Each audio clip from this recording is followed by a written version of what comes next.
Hello friends, mentor fluent YouTube channel पर युद्ध की साइकोलॉजी पुस्तक के हिंदी ऑडियो बुक समरी में आपका स्वागत है। एपिसोड 7 गलत स्वभाव के कारण हो रहे संघर्ष कम करें। अब मेहरबानी कर आगे बढ़ने से पहले एक बार फिर स्वयं को अच्छे से चेक कर लें कि क्या वाकई आप जीना व उड़ना चाहते हैं। देखो, हाँ कहने की जल्दी मत करना, क्योंकि साइकोलॉजिकल सच्चाई यह है कि कई लोग मस्ती से जीना चाहते ही नहीं हैं। इसलिए वे संघर्ष टालने की बजाय उलझने के रास्ते निकल पड़ते हैं। यदि आप भी उनमें से एक हैं तो सावधान हो जाइए, क्योंकि हर प्रकार के संघर्ष जीने व उड़ने में बाधा हैं। यह एक अटल साइको स्पिरिचुअल सत्य है। अतः यह चेक कर लेना अत्यंत आवश्यक है कि कहीं आप भी उलझने के मौके तो नहीं तलाशते रहते हैं, उलझने हेतु तत्पर तो नहीं रहते हैं। यदि ऐसा है तो फिर तय जान लो कि आप जीना व उड़ना नहीं चाहते हैं। और यदि आप ही जीना व उड़ना नहीं चाहते हैं तो यह किताब क्या, प्रकृति तक आपकी कोई सहायता नहीं कर सकती है। चलो, आपको समझने में आसानी हो जाए, इस हेतु मैं एक उलझने के मौके ढूंढने वाले ऐसे लोगों के चंद लक्षण बताता हूँ, जो बात बिना बात उलझने हेतु तत्पर रहते हैं। यदि उनमें से कोई लक्षण आप में हो तो तत्क्षण उससे निजात पा लेना, वरना हजारों संघर्षों के बाद भी आप ना तो कुछ बन पाएंगे और ना ही कहीं पहुंच पाएंगे। यह तो हुई अपने को चेक करने की बात, परंतु जीवन में प्रमुख समस्या दूसरों से आती है, क्योंकि न चाहते हुए भी हर एक के जीवन में ऐसे अनेक झगड़ालू प्रवृत्ति के लोग आ टपकते हैं और फिर उनसे कैसे बचना व उनसे कैसे टैकल करना यह समझ नहीं आता है। लेकिन जीवन से संघर्ष कम करके ज़्यादा से ज़्यादा उड़ना चाहते हैं तो ऐसे झगड़ालू प्रवृत्ति के लोगों से बचते रहना सीखना ही पड़ेगा।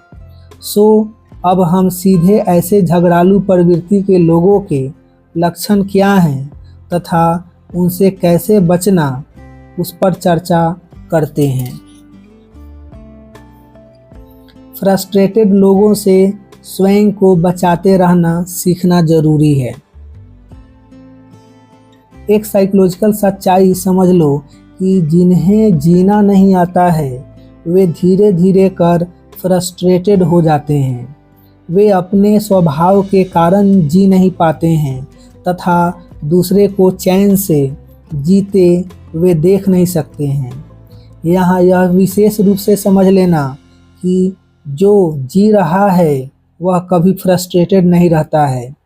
ध्यान यह भी रख लेना कि फ्रस्ट्रेशन एक ऐसी बीमारी है जो समय के साथ बढ़ती चली जाती है, क्योंकि जिन्हें जीना ही नहीं आता है उनका मन रोज रोज बिगड़ते चले जाना तय है और परिणाम स्वरूप वह फ्रस्ट्रेटेड व्यक्ति नाराज अपने से रहता है तथा उस बात का फ्रस्ट्रेशन वह दूसरों पर निकालता रहता है। ऐसे व्यक्ति के सामने कोई भी आएगा वह फ्रस्ट्रेशन निकालेगा ही, बात कितनी ही सामान्य क्यों न चल रही हो, वह उसमें से भी उलझने के बहाने खोज ही लेगा। यहाँ तक कि जिससे लेना देना नहीं है उससे भी ऐसे व्यक्ति उलझ लेते हैं। कुल मिलाकर समझे तो फ्रस्ट्रेटेड हो जाने के कारण ऐसा व्यक्ति उलझने के बहाने खोजने लग जाता है। जानवरों में यह फ्रस्ट्रेटेड साइकोलॉजी कुत्तों की होती है। वे बिना बात रास्ते पे जा रहे जानवरों व मनुष्यों पर भौंकते रहते हैं। वाकई ऐसे लोगों की परिस्थिति बड़ी दुखद होती है। वे एक पल चैन से नहीं गुजार पाते हैं, लेकिन बावजूद इसके अधिकांशों को अपने स्वयं के फ्रस्ट्रेटेड होने का पता ही नहीं चलता है। हाँ, पर आसपास वाले ज़रूर पहचान लेते हैं कि यह व्यक्ति फ्रस्ट्रेटेड है। खैर, यहाँ मुख्य बात यह है कि यदि आप में 1% भी फ्रस्ट्रेशन है तो तत्काल चेत जाना। आप जल्द से जल्द उससे छुटकारा पा लेना, क्योंकि मैं पहले ही बता चुका हूँ कि फ्रस्ट्रेशन समय के साथ बढ़ने वाली बीमारी है, और फ्रस्ट्रेशन एक हद से बढ़ जाए तो फिर मनुष्य हंसना ही भूल जाता है तथा पूरा जीवन उलझने में ही बीत जाता है। सो आप भी यदि ऐसी जगह उलझते रहते हैं जहां उलझने की रत्ती भर आवश्यकता नहीं थी, तो समझ लेना कि भीतर फ्रस्ट्रेशन के अंकुर फूटने शुरू हो गए हैं। लेकिन उन्हें पनपने कतई नहीं देना है। ध्यान पूरा जीने पर लगाना है तथा फ्रस्ट्रेशन नामक राक्षस से हाथों हाथ हमेशा के लिए निजात पा लेना है। फ्रस्ट्रेशन की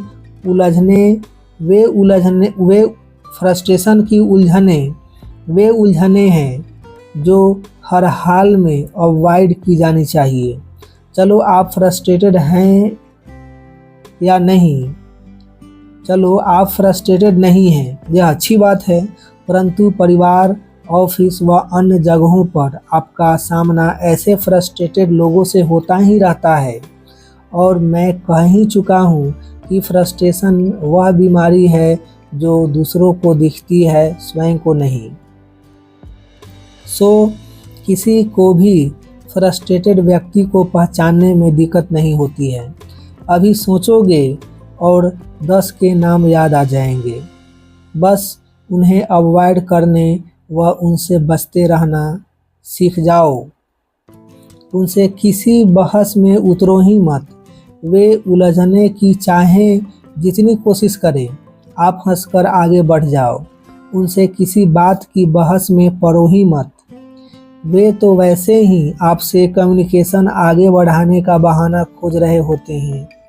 आपके बात आगे बढ़ाने की कोशिश करते ही वे जंग का ऐलान कर देंगे। भौंकते कुत्तों को न जवाब दिया जाता है और न उन्हें पलटकर काटा जाता है। बस अवॉइड कर रास्ता बदल देना ही उनका एकमात्र इलाज है। बताए जा रहे इन छोटे छोटे उपायों से आप अपने जीवन से हजारों अनावश्यक संघर्ष कम कर सकते हैं, और मुझे यकीन है कि जीवन बनाने हेतु आप इतना ज़रूर कर लेंगे। आप अगर यहाँ बताई जाने वाली हर महत्वपूर्ण बात की एक नोट बना लेंगे तो यकीन जानिए कि वह आपके जीवन की सबसे मूल्यवान गाइड सिद्ध होगी। निगेटिव सोच के लोगों से सावधान रहें। कई लोग निगेटिव सोच के शिकार हो जाते हैं। फिर कोई कुछ भी कहे या कुछ भी करे, ये लोग हर चीज़ को शंका की दृष्टि से ही देखते हैं, और यह एक ऐसी बीमारी है जो मनुष्य को 24 घंटे संघर्ष में रखती है। धीरे धीरे कर ऐसा व्यक्ति हर घटना व हर डेवलपमेंट के बाबत नकारात्मक ही सोचने लग जाता है। अंत में ऐसे व्यक्ति के भीतर एक गहरा डर उत्पन्न हो जाता है, और फिर उसे हर व्यक्ति व हर परिस्थिति दुश्मन जान पड़ती है। यदि आप में इस स्वभाव का अंश मात्र भी है तो चेत जाना। अपनी नकारात्मक सोच को जल्द से जल्द सकारात्मक कर लेना। यदि एक बार गहरी निगेटिविटी के शिकार हो गए तो फिर हर चीज़ को शंका से देखना आपकी फितरत में आ जाएगा, और ऐसा होगा तो आप अपने जीवन के दुश्मन स्वयं हो जाएंगे। खैर, यहाँ यह भी बता दूं कि निगेटिविटी भी एक ऐसी बीमारी है जो दूसरों को जल्द दिखाई दे जाती है, लेकिन स्वयं को इसका पता आसानी से नहीं चलता है। परंतु आप यदि सज्जन व्यक्ति में भी ऐब देखते हैं अच्छी बातों पर भी शंका करते हैं तथा पॉजिटिव डेवलपमेंट से भी कॉन्फिडेंस नहीं आता है तो सावधान हो जाना। यह सब पनप रही निगेटिविटी के लक्षण हैं और यह वो साइकोलॉजी है जो सबको दुश्मन भी बना लेती है तथा अकारण चौबीसों घंटे संघर्ष में भी रखती है। अतः अगर आप में रात्रि भर भी नेगेटिविटी हो तो तत्क्षण उसे खत्म करने पर ध्यान देना। यहाँ यह भी स्पष्ट कर दूं कि फ्रस्ट्रेशन या निगेटिविटी से कैसे निकलना यह इस किताब का विषय नहीं है। इस पर चर्चा छेड़ेंगे तो किताब अपने सब्जेक्ट से भटक जाएगी। अन्य विषयों की गहराई में जाने हेतु मेरी अन्य विषयों पर लिखी किताबें पढ़ें। यह किताब युद्ध की साइकोलॉजी पर है तथा हम इसी विषय पर बने रहेंगे। अभी तो यह समझो कि जैसे फ्रस्ट्रेटेड लोगों की बातों को हंसते हुए अवॉइड करना है, वैसे ही निगेटिविटी के शिकार मनुष्यों को भी हाथ जोड़कर आगे बढ़ जाना है। उनके साथ बहस में उतरोगे या उन्हें सुधारने की कोशिश करोगे तो वे जल्द ही आपको भी फ्रस्ट्रेटेड व निगेटिव बना देंगे। यह कभी मत भूलना कि फ्रस्ट्रेशन व निगेटिविटी सबसे ज़्यादा चेपी रोग हैं।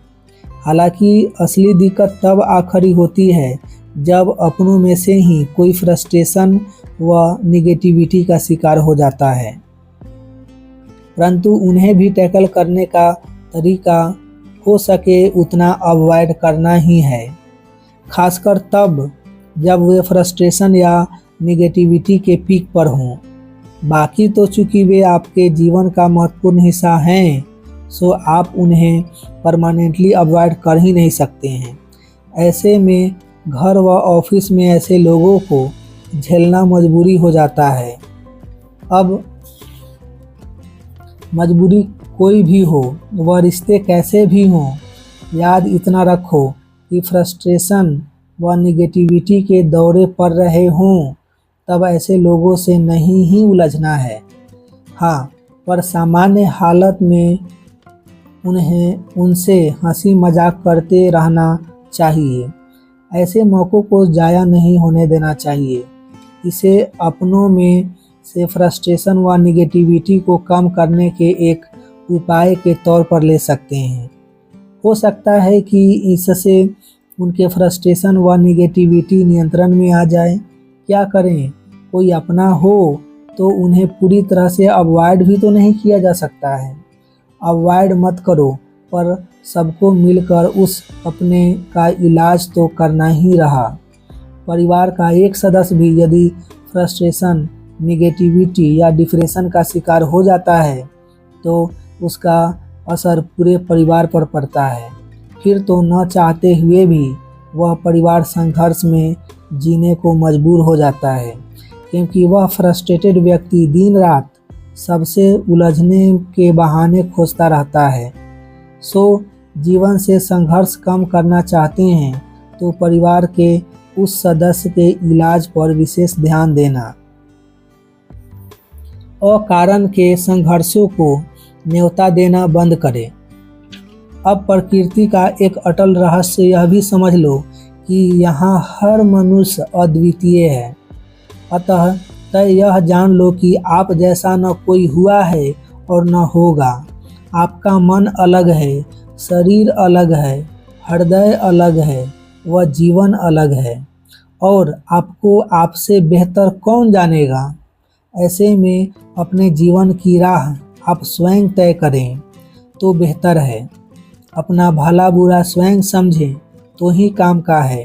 यदि आप अपना भला बुरा दूसरों से समझने की कोशिश करोगे तो अकारण के संघर्षों में उलझ जाओगे।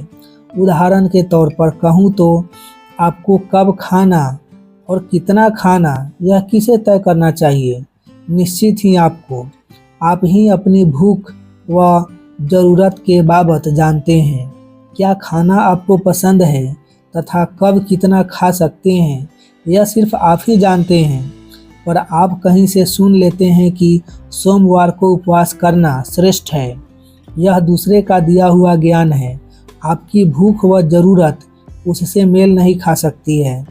बस फिर अपनी भूख से आपका संघर्ष प्रारंभ हो जाता है, लेकिन यह संघर्ष पूरी तरह से अकारण है।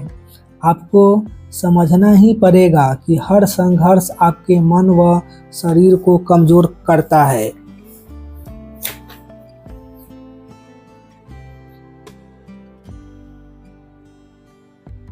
तथा आपकी साइकोलॉजी पर इसका बड़ा बुरा प्रभाव पड़ता है। अतः समझदारी दिखाओ और अकारण के संघर्ष टालो। कौन क्या कहता है उसका कोई महत्व नहीं है। अटल सिर्फ प्रकृति के स्थापित साइको स्पिरिचुअल सिद्धांत हैं और यह सिद्धांत स्पष्ट है कि आपको आपसे बेहतर कोई नहीं जान सकता है। अगर आप वास्तविक मायने में एक उड़ता हुआ जीवन जीना चाहते हैं तो आपको अकारण के संघर्षों को न्योता देना बंद करना ही होगा। मैं एक उदाहरण देकर इशारा कर सकता हूँ, हजारों उदाहरणों की सूचियाँ नहीं थमा सकता हूँ।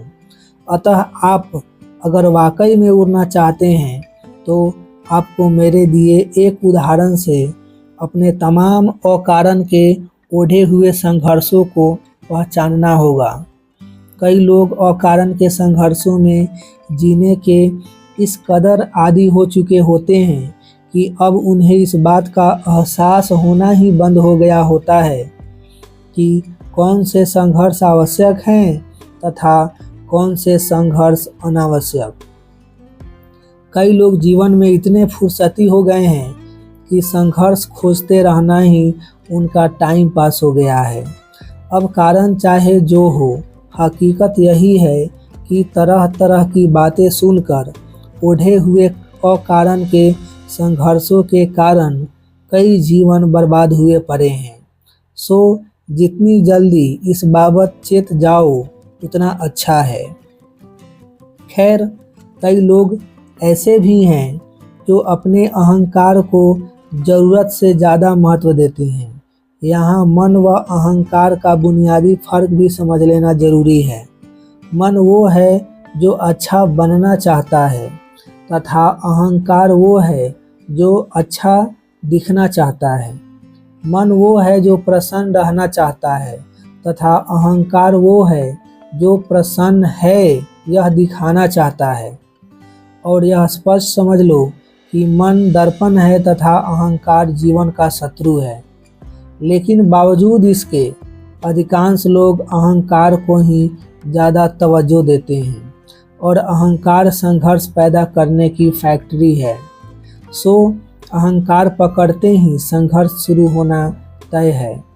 उदाहरण के तौर पर कहूँ तो किसी ने कह दिया कि आप ठीक आदमी नहीं हैं, तो क्या उसके कहने से आप गलत हो जाएंगे? बिल्कुल नहीं। पर आपके अहंकार को दूसरे के कहे का बुरा लग जाता है। बस फिर भीतर गुस्सा और बाहर झगड़ा। यह पूरी तरह से अनावश्यक संघर्ष है। कहने वाले तो कहेंगे ही, आपके अच्छे कार्य की भी बुराई होगी तथा आपकी साफ नियत पर भी शंकाएं की जाएंगी। और ऐसा तो दिन में 50 बार होगा। ऐसा अपने भी करेंगे व पराए भी, घर वाले भी करेंगे तथा बाहर वाले भी, दोस्त भी करेंगे तथा दुश्मन भी। तो क्या दिन भर सबसे उलझते रहोगे? क्या भीतर बाहर संघर्ष ही करते रहोगे? अरे, दूसरे में ऐब निकालना तो मनुष्य का स्वभाव है। ऐब तो लोग महान वैज्ञानिक, कलाकार तथा स्पिरिचुअल गुरु में भी निकालने से बाज नहीं आते हैं। फिर ऐसी फितरत के मनुष्य की बात को तवज्जो ही क्यों देना? अवॉइड एंड रूल ही ऐसे लोगों से निपटने की एकमात्र पॉलिसी है। अतः मेहरबानी कर, आप इकलौते हैं तथा आप जैसा कोई नहीं, यह बात अच्छे से जहन में बिठा लें। आपसे बेहतर आपको कोई नहीं जानता, यह भी समझ लें।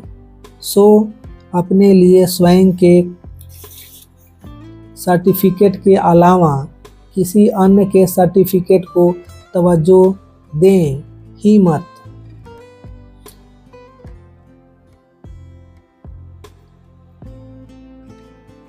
स्वयं अपना पक्का असेसमेंट करें तथा स्वयं ही स्वयं को सर्टिफिकेट दें। हाँ, पर चेतावनी दूं कि गलत होकर भी अपने को ग्रेट होने का सर्टिफिकेट देंगे तो यह नुकसानदेह होगा। मेरी कही इस बात को भी कभी मत भूलना। कुल मिलाकर स्वयं का सब कुछ स्वयं तय करें, अपनी पसंद नापसंद भी तथा अपना अच्छा बुरा भी, अपने करियर बाबत भी तथा अपने शौकों के बाबत भी। तवज्जो भी स्वयं के द्वारा स्वयं को दिए गए सर्टिफिकेट को ही दें। कहने का तात्पर्य यह है कि दूसरों की सुने परंतु तय सब कुछ स्वयं के विवेक से ही करें। दूसरों के दबाव या प्रभाव में आकर कुछ भी तय मत करें, वरना संघर्ष तुरंत प्रारंभ हो जाएंगे और ऐसे सारे संघर्ष अनावश्यक हैं। अतः कुछ भी कर बताए गए इन अनावश्यक संघर्षों से हर हाल में बचें। मैं इस हेतु बड़े तगड़े इशारे कर रहा हूँ। इस किताब की कही हर बात एक प्रैक्टिकल एप्लीकेशन है।